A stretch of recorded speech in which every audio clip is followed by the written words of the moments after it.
Alright, I finally have a new microphone for doing these story reading videos, and it seems to be working alright so far. So, I've recorded this story that I'm going to read you today twice already with the previous microphone, and I couldn't hear things going wrong while I was recording it.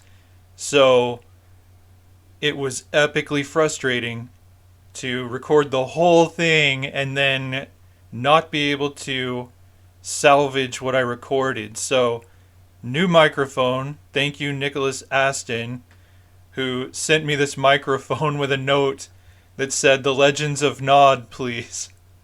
He only listens to audiobooks, and I have none of my books are in audio. This is not The Legends of Nod. I'm not reading books. I'm reading short stories on YouTube. Um, but we'll see. Now that I have a usable microphone, we'll see how soon I can get to actual audiobooks. In the meantime, this short story is one of my more well-known, widely read stories. And there is a sequel that I consider to be actually just the second part of a whole. And I'll talk about that after the video. So stick around, because if you read this, or if you listen to this story, as far as I'm concerned, the end is not the end. And the very next episode, I will be doing part 2. So I'll talk about that a little bit more after the story. In the meantime, multitask, sit back, relax, do what you're going to do, and let me tell you a story. This one is called Nightlight. "Read it again, Mommy, please," Luke begged. "No, Luke. I've already read it to you twice tonight." Allie smiled at her 6-year-old son. "The suspense is just gone at this point, isn't it? You already know the whole story by heart." "Yes, but I like it. Please, Mommy, just once more." "Tomorrow, son. Now go to sleep. Dream. Dream about where the wild things are, and I won't have to read it to you again." She kissed him on the forehead, led him through his bedtime prayers. Then she stood to leave. "Mommy!" "Yes, dear?" She turned to face him. The child pointed to the wall. "Don't forget to turn on my nightlight." She sighed. "Oops." She walked over to the other side of his bed and flipped the switch on the little plastic Jesus that was perpetually plugged into the wall. "There you go. Now get some sleep. I love you."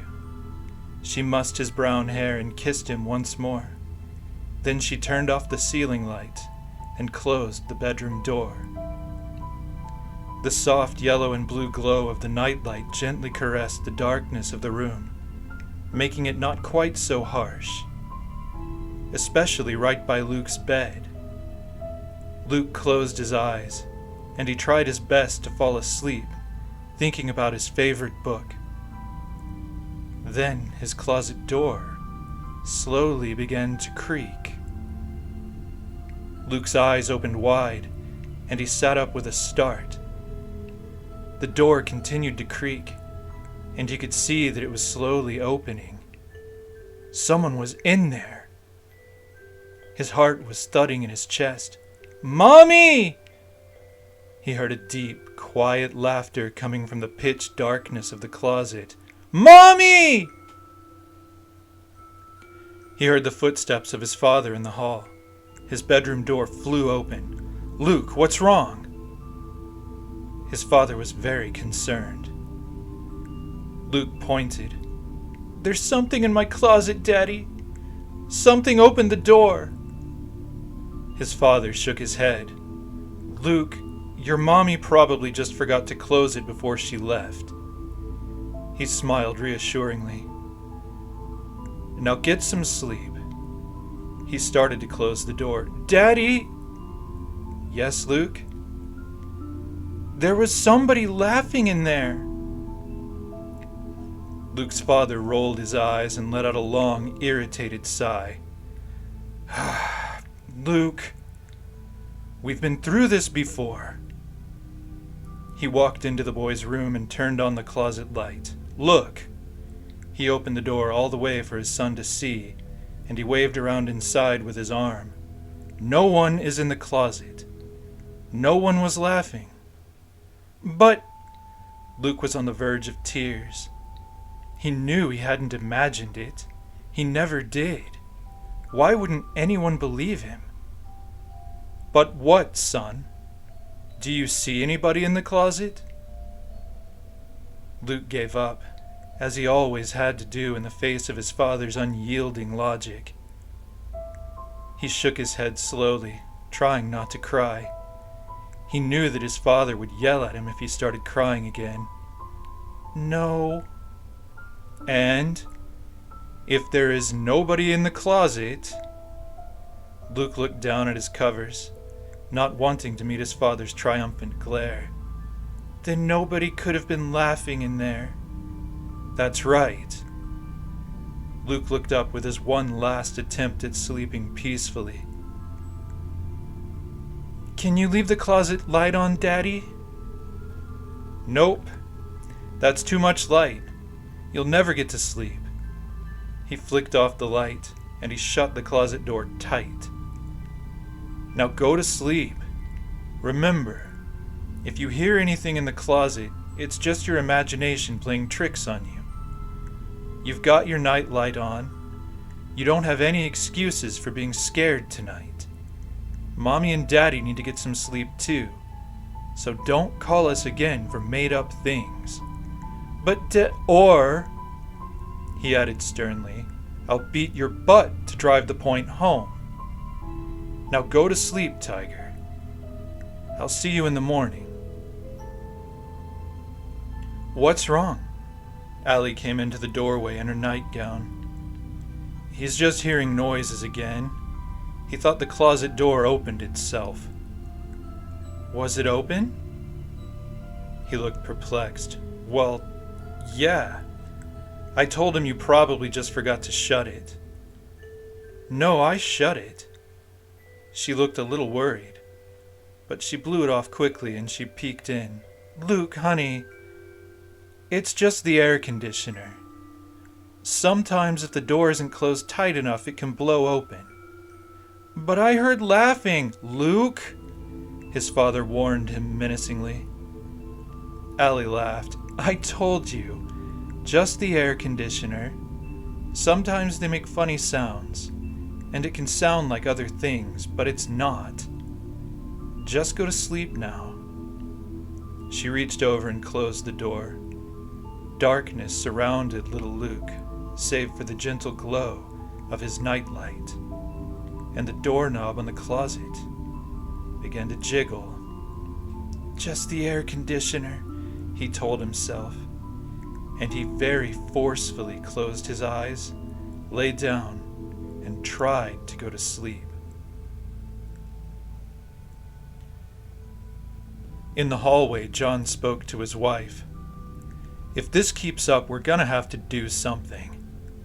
Why? It's just a normal kid thing, John. John shook his head.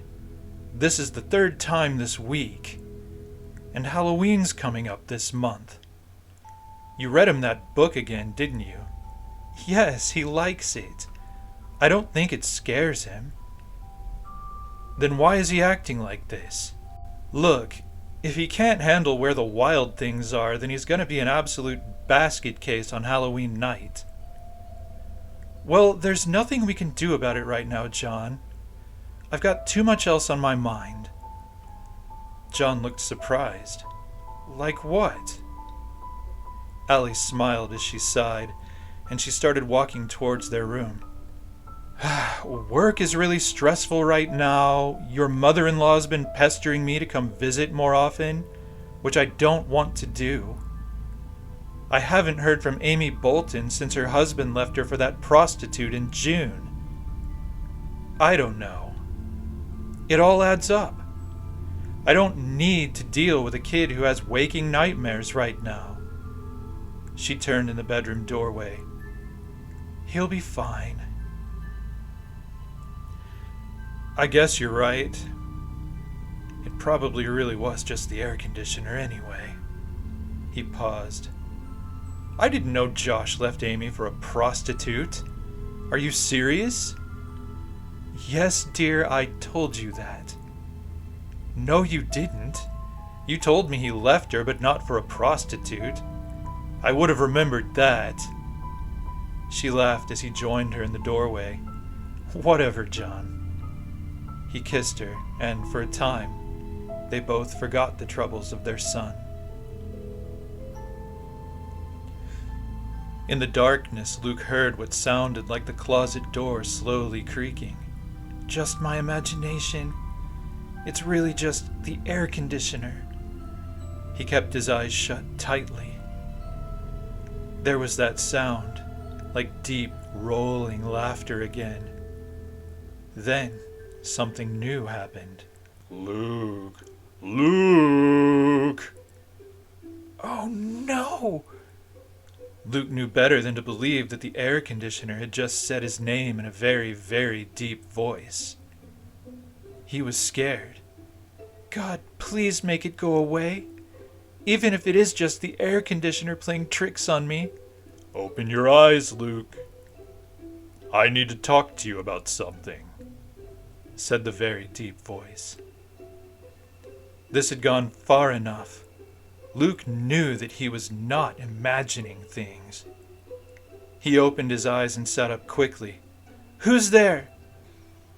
His eyes went wide with confusion at what he saw lurking in the shadows before the closet door.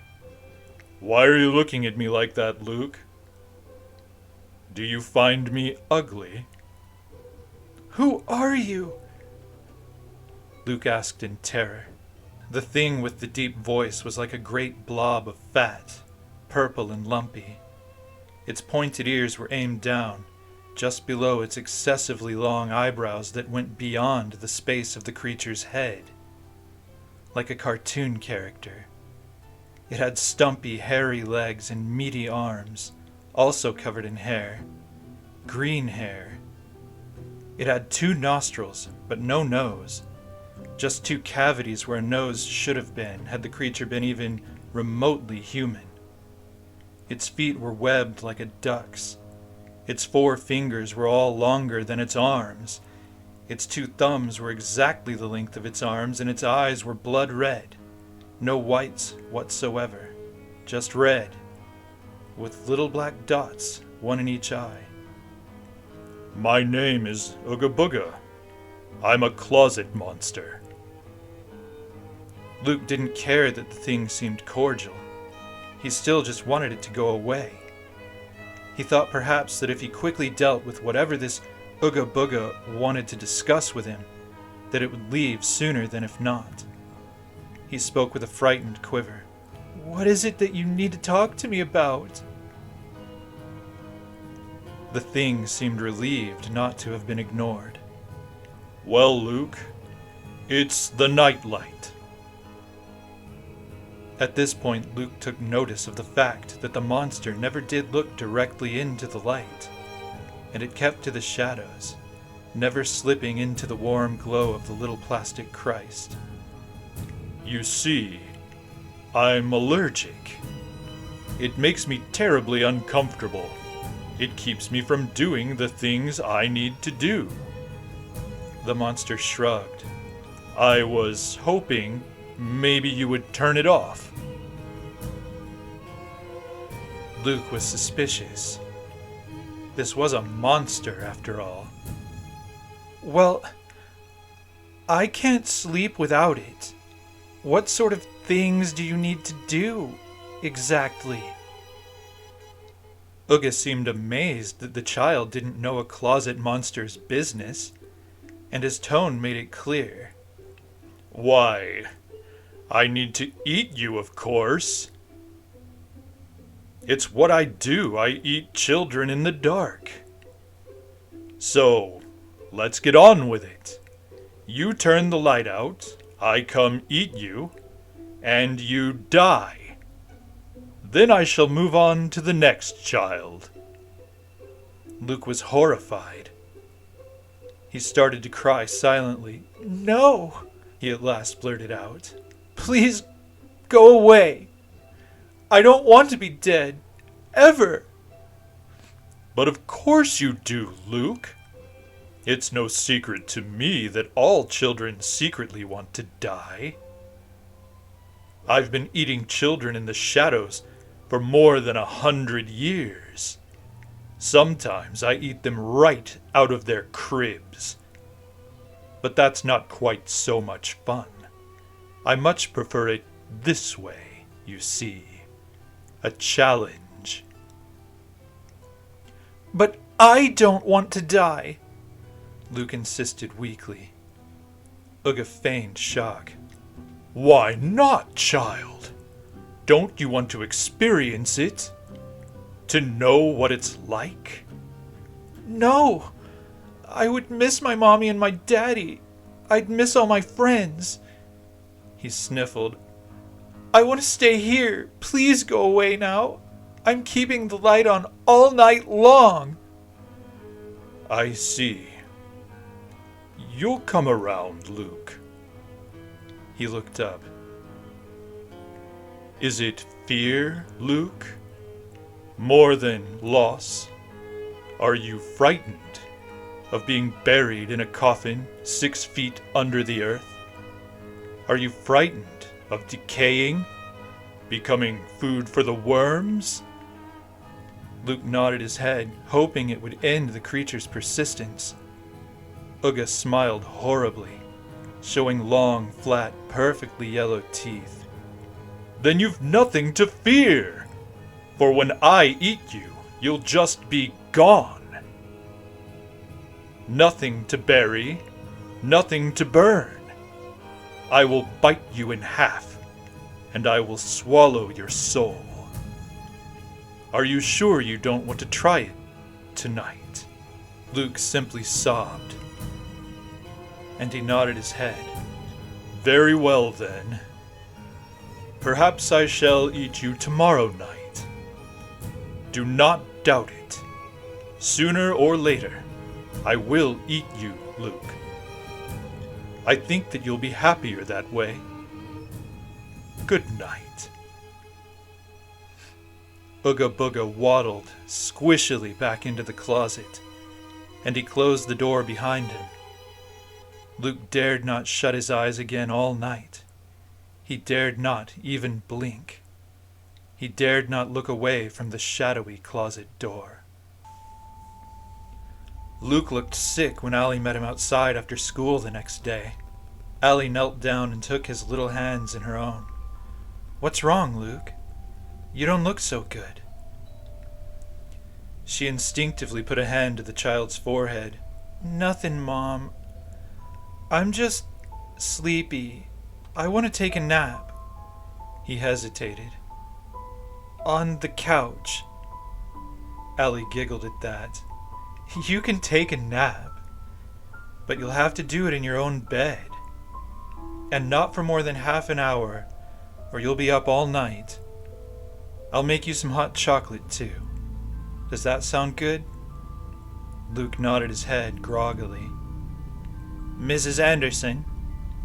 It was the voice of Luke's stuffy old kindergarten teacher. Allie had never liked the woman. Not at all. She looked up to see the gray-haired old woman glaring at her. "Yes, Mrs. Crow?" "I'd like to speak with you for a moment in private. It concerns your child." She spoke coldly. Allie rose nervously. "Yes, of course." She looked to Luke. "Stay right there, Luke. I'll be right back."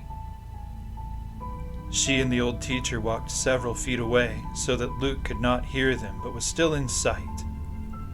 "Mrs. Anderson, when children get to be Luke's age, It is a parent's responsibility to have them put to bed by a decent hour, so that they can function and participate in school. Allie was taken aback. But, Mrs. Crow, I put him to bed by 9:30 every night. He is asleep by 10 and up by 6. He gets 8 hours of sleep every night. He gets more sleep than I do. Mrs. Crow nodded her head and rolled her eyes.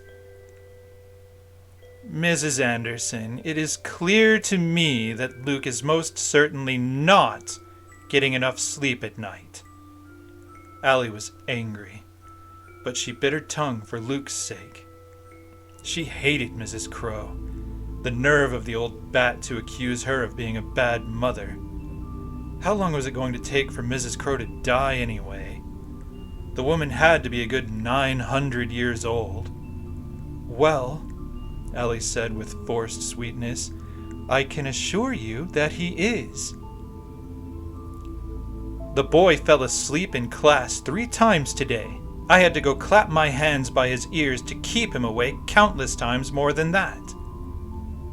And this is not the first time this has happened. I tell you, he was in need of a paddling. But times are different. 10 years ago, I would have tanned his hide for such rude behavior. I don't know why parents are so particular these days about who spanks their children.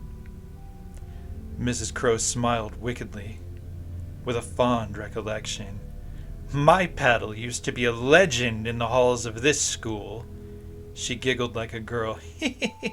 The children used to call it Widowmaker. I had drilled 3 holes in it and placed 2 screws strategically to induce pain and fear.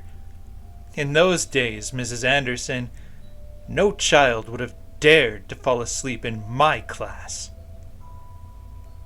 Allie said nothing. She was too angry to speak.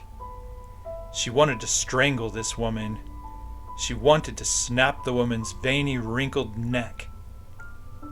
Instead, she just met her belittling stare. I did an experiment today, Mrs. Anderson. I passed out crayons and manila paper. A frivolous thing to do now that the budget is so specific. I can't even get a new stapler without going out and paying for it myself. She paused to remember her point.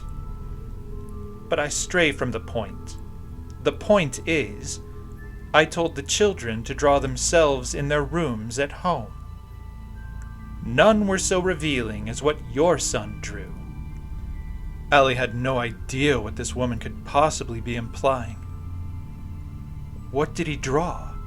She asked, with the first notable hint of impatience creeping into her voice.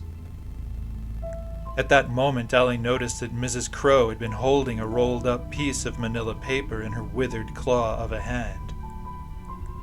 The old woman lifted the paper and unrolled it for the young mother to see. He drew this, Mrs. Anderson.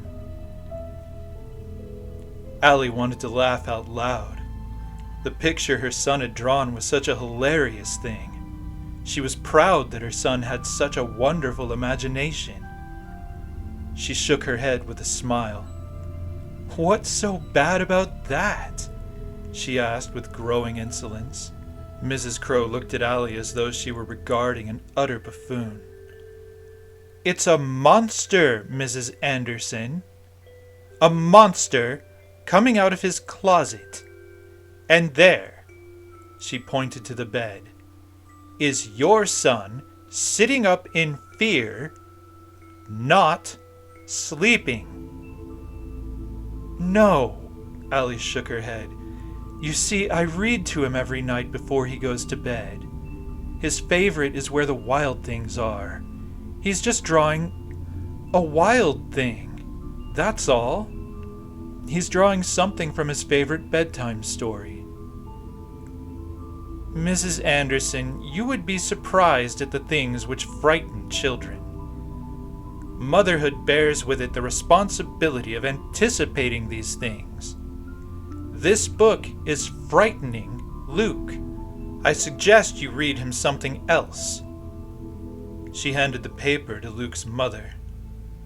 I expect Luke to be well rested the next time I see him in class. I would hate to have to report this to someone. Good day, Mrs. Anderson. Mrs. Crow turned and re-entered the school building. Allie was silently in a rage. She wanted to scream out every obscenity she knew, but she turned and saw her son waiting patiently.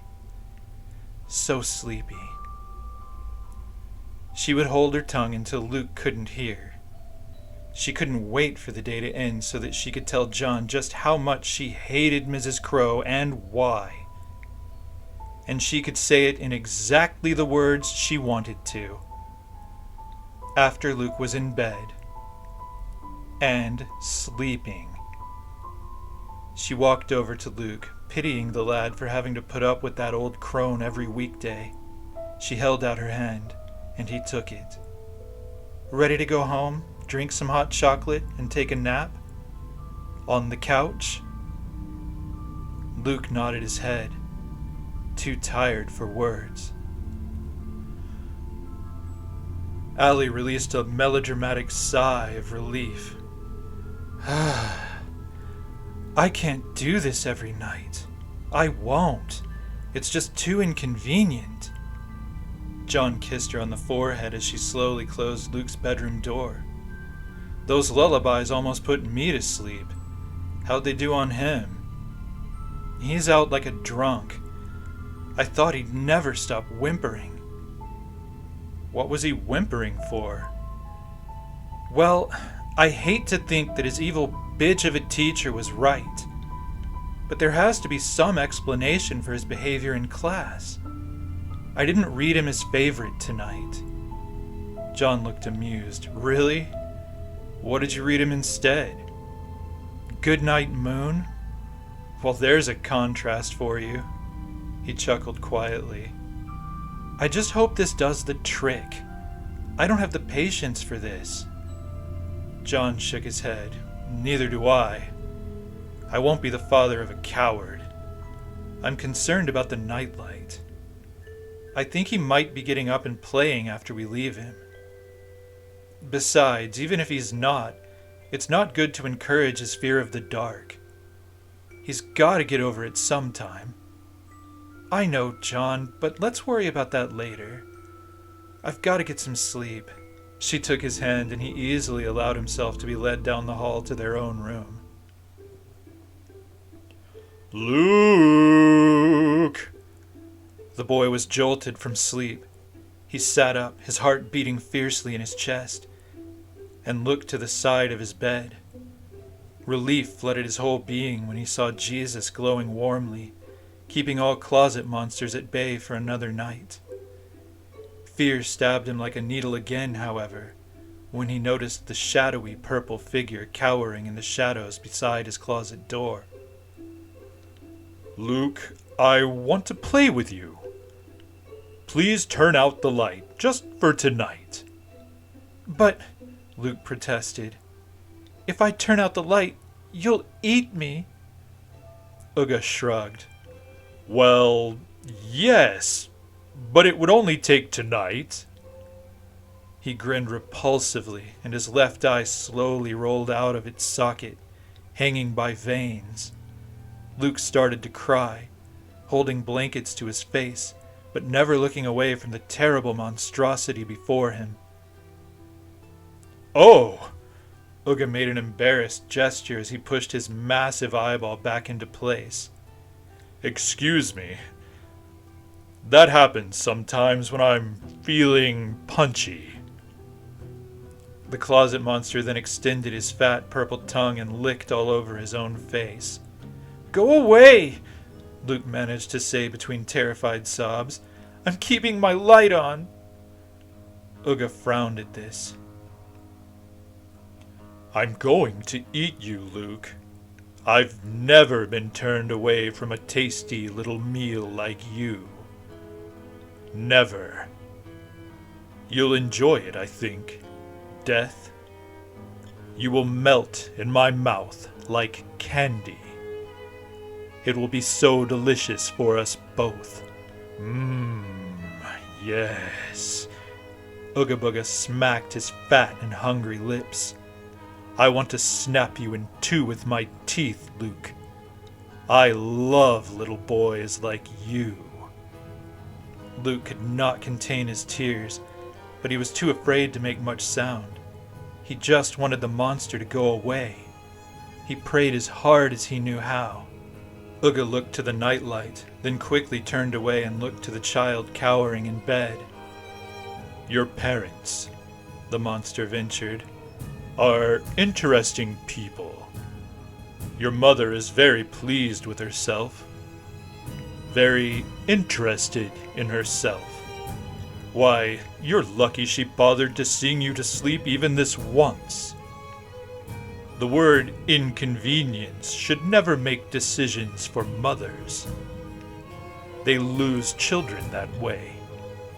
He chuckled. Why do you suppose she tells herself that I am nothing but the air conditioner? She's awake right now, you know. She's writhing in pleasure beneath your father and licking the sweat from his neck. And do you know, Luke, she doesn't even love him at all. He's just a convenient thing to have. She's not impressed with his personality. In fact, they have nothing in common. Nothing at all, except for what they're doing right now. That and you, of course. He nodded. I'm quite certain of that. When you disappear, leaving behind you a room painted in your own blood, they'll quickly lose each other in their despair. She won't allow him to grieve because his job is not to mourn at all, but to comfort her instead and tend her pain instead of his own. He will finally say, enough. You'll be doing them a favor, boy. But I miss my point. My point on your mother is this. She hears you now, as only mothers can. She knows that you are awake and in terror. She knows, but she does not care. She pretends to think it isn't you, only the air conditioner, like me. It doesn't comply with her own desires to come to you now. Your cries go ignored.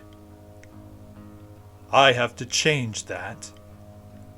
You see, Luke, your father is the one who will help me to have you, and your mother is the one who will keep him from taking you back.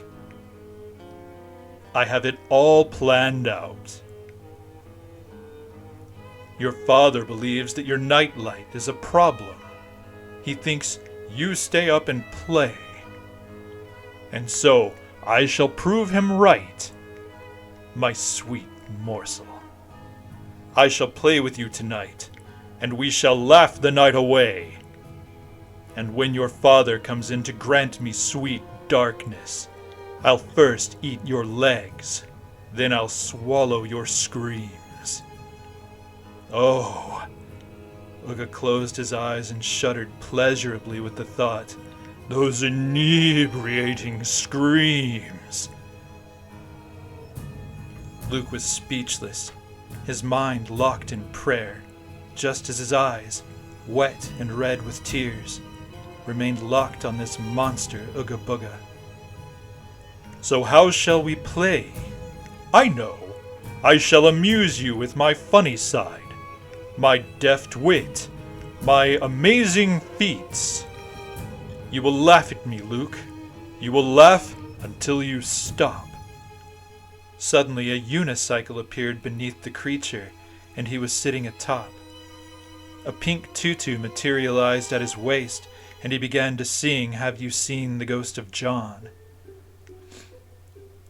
Ooga giggled with delight. The shapes of human skulls began to push their way through the purple fat of Ooga's gut, moving their jaws and hissing hellishly from behind the monster's flesh.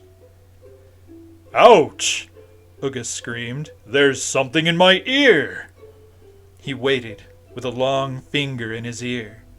But Luke said nothing in response. The boy just stared. Now you're supposed to say, then take your finger out. And I...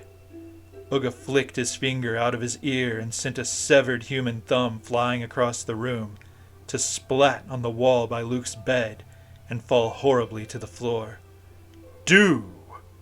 Ooga laughed heartily at this, but then stopped. The child was not amused. I see, said the monster. Slapstick is not your thing. Well, how about stand-up? Within the instant he'd finished speaking, a painted mustache and a pair of glasses with dark eyebrows were decorating Ooga's face. The skulls were gone, but the tutu and the unicycle remained. He snapped his fingers and a cigar appeared between two of them. Well, let me tell you about my trip to hell, Luke. Hell. Hell is the devil's country, and he can have it. I once ate the soul of a child there in my pajamas. How he got into my pajamas, I don't know. He was a juicy one, too. So juicy, in fact, I got blood all over my chin. Chin. The half-wit Chinese boy I keep in my pocket. Well, maybe not half-wit, but definitely half. Ooga began to pull something out of his pocket. No! Luke screamed. Then he only whimpered it again. No. Ooga looked sad. His body slumped and his magic accoutrements disappeared. He plopped to the floor where the unicycle had been wobbling the instant before. I see. Children never get my humor. He turned to go back to the closet. Playing, I guess, is out of the question for this pairing. You and me, mouth and meal. But that was a lovely scream, Luke. He smiled wickedly as he began to waddle away. Lovely indeed. Tomorrow, child. Tomorrow you'll be served to me on a silver platter. Ooga vanished into the closet's darkest shadows, and once again, Luke remained alert all night, looking to the closet, looking to the nightlight, waiting for the saving grace of dawn.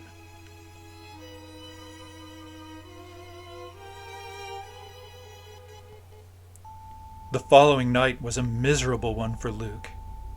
His mother had kept him home from school, more because she didn't want to hear anything from Mrs. Crow than that she actually thought Luke needed a break.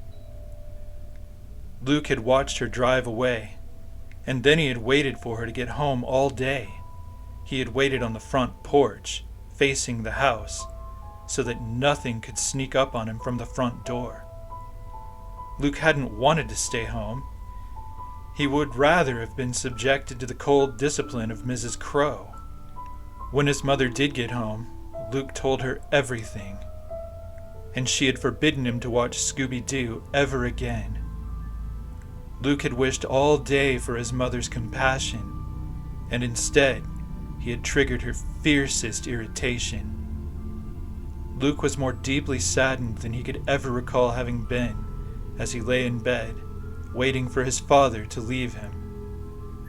All he could think about as his father droned on was that his favorite book was gone forever. His favorite book ever. Now the victim of his mother's irritation. She had tossed it in the garbage right before his weeping eyes. Luke missed the monsters from his book. He missed the notion that he could be like Max, the hero of the story. He missed the dreams he had of going to that place, where all the monsters ran wild, and becoming a king. He wished that it were that simple. He wished that he could put on a wolf suit and prove to Ooga Booga that he was the fiercest beast of all, and Ooga would cower to him and call him King Luke, and Ooga would never frighten any children ever again. Suddenly Luke's father said something worth listening to, and about that damned nightlight. Luke sat to attention. tense and distressed. Luke's father noticed this and scowled. "I don't think a boy your age should need a light to keep him comfort, son. However, your mother doesn't want me to bother you about it just yet. But I'm telling you, Luke, you're gonna have to get used to sleeping in the dark like a man very soon. And if I think for 1 minute that you're up playing at night when you're supposed to be asleep, I'm going to yank that thing out of the wall for good. Do I make myself clear?" Luke nodded his head, pale as he could be. "All right then, sport." John mussed the boy's hair. "Get some sleep. And I mean it. There is nothing in the closet. And if there ever were, it would have to get through me before it could touch you. You hear me? Just call me as loud as you can if anybody is ever trying to hurt you, and I'll come running."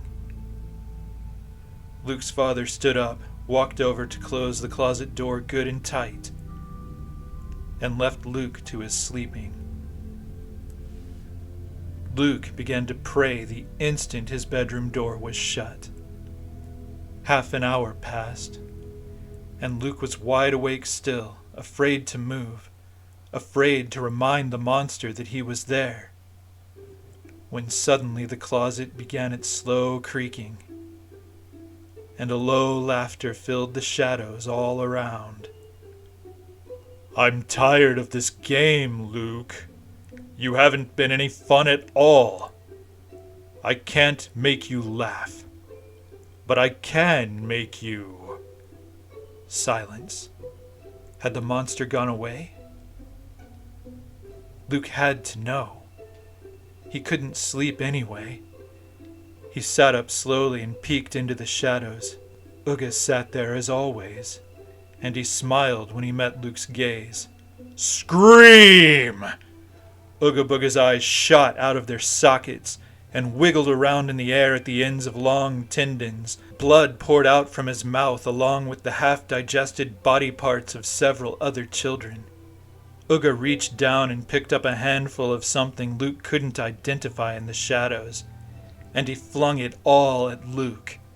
Luke screamed. Luke screamed at the top of his lungs. It seemed an instant thing that his father bolted through the doorway. Luke wanted to cry as he pointed with relief at the spot where Ooga Booga was. Then he looked at his father's furious face, and his heart sank. He turned back to the spot where the monster had been, only to find that no trace remained. Ooga Booga was gone. But why was his father so enraged? What had become of whatever the monster had thrown at him? Luke followed his father's angry eyes. He looked at his bed, covered with his favorite toys, his action figures, laying just where Ooga Booga had tossed them. "Dad, please..." Luke never finished what he wanted to say. His father snatched the covers away, sending the action figures flying onto the floor. He then snatched the boy up and spanked him brutally. Luke was sobbing when his father threw him back to the bed and stood to leave. "Never lie to me again. You need to grow up. No more nightlight." "No! Please, Daddy! Please!" "Don't talk back to me!" His father shouted harshly. "I am very disappointed in you. You aren't a baby, Luke. Tonight you're gonna sleep in the dark just like everybody else."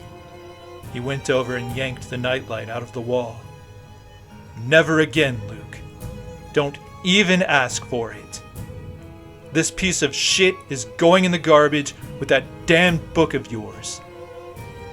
Luke's father slammed the closet door shut and stormed out of the boy's bedroom, slamming that door shut as well. Luke could only sob.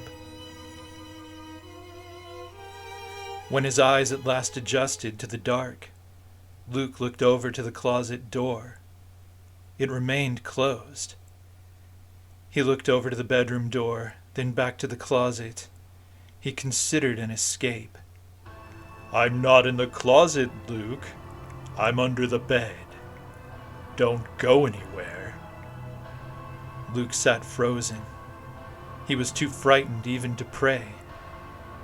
An hour passed, and nothing happened.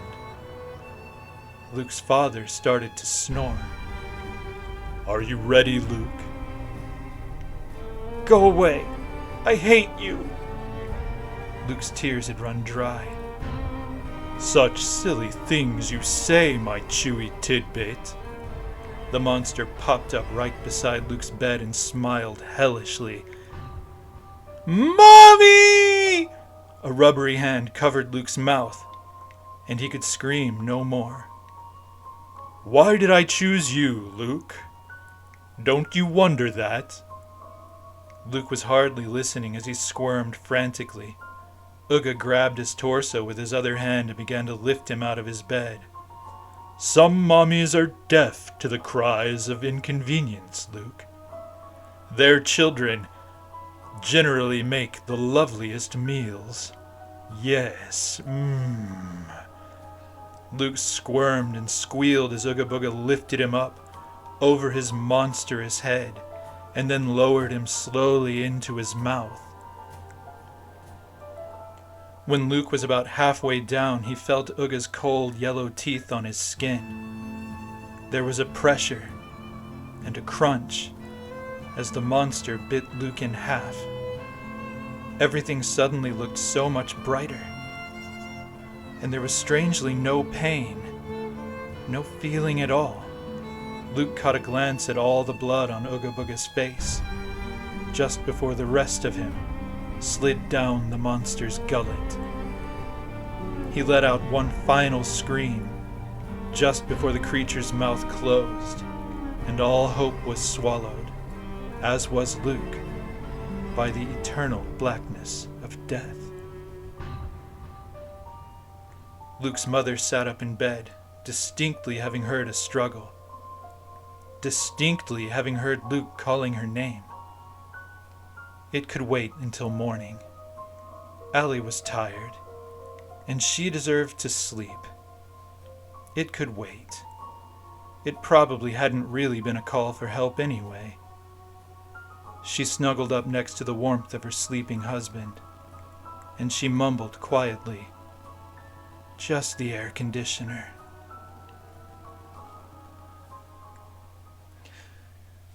And there you have it. Let me take off my old man mask. So that was Nightlight, and for years I had a love-hate thing with this story because of the ending. And I was relieved. I mean, I thought this was it. This was the story. And then years later, the characters started talking to me again. And Nightlight 2, the trial of Ooga Booga happened. And I don't just see that story as a sequel. I see it as the direct continuation of this story.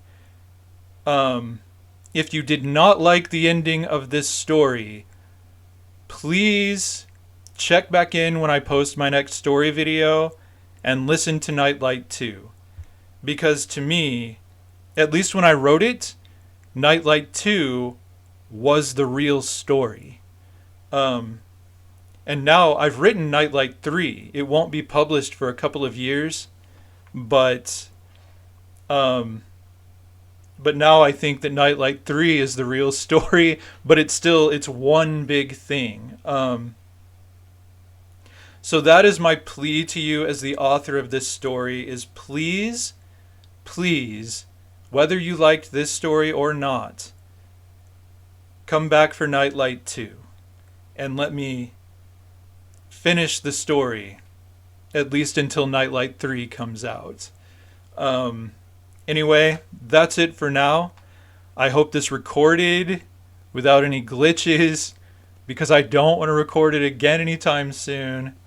Anyway, thanks for listening.